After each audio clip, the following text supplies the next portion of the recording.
Hi, I'm Jeff with Suprema Tech Support for the North America office. Today I'm going to be showing you the DM20.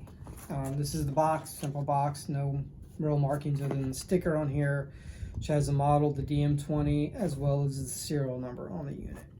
Unbox it, just flip it open like that. Inside we have some diodes,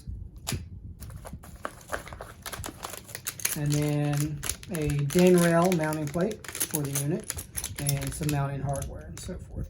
So DIN rail is optional. We also has, once I open it up, you'll see has some, well, this has some posts on it as well if you don't want to use the DIN rail. But you can go to another DIN rail if you already have an enclosure with it. So put that off to the side. So this is the DM20. So we have here at the bottom is the power connections and the RS-485 connections, which would, when you're connecting to one of our controllers. So this is a slave device when using with our system. It has 4 relays on the unit.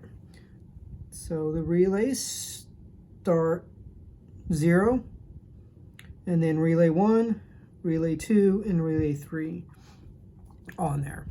And then we have 8 inputs on here as well. 4 can be configured as supervised and the other 4 are not supervised, but you can make them all unsupervised as well. And so you have input 0, 1, 2, 3, and then they all share a common ground.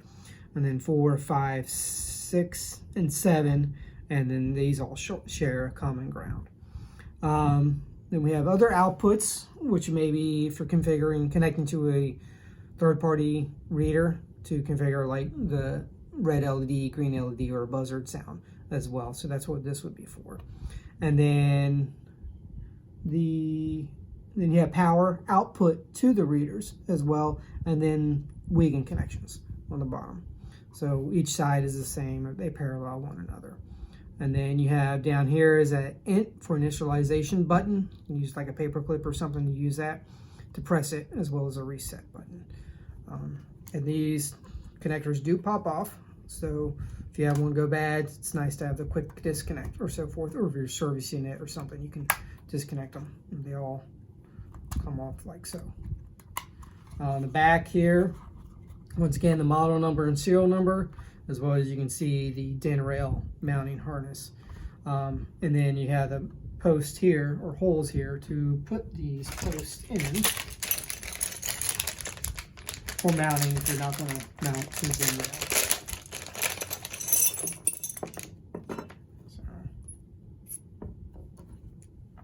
So, at the side, those are just, well, actually, other options. So you've got, if on the back here, you can put these on basically to offset it from the back of a board or wood or however you're mounting it, like so.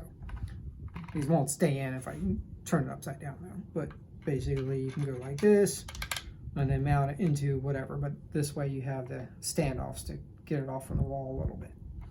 So, simple enough. That's it for the DM20. Thank you very much. Have a good one.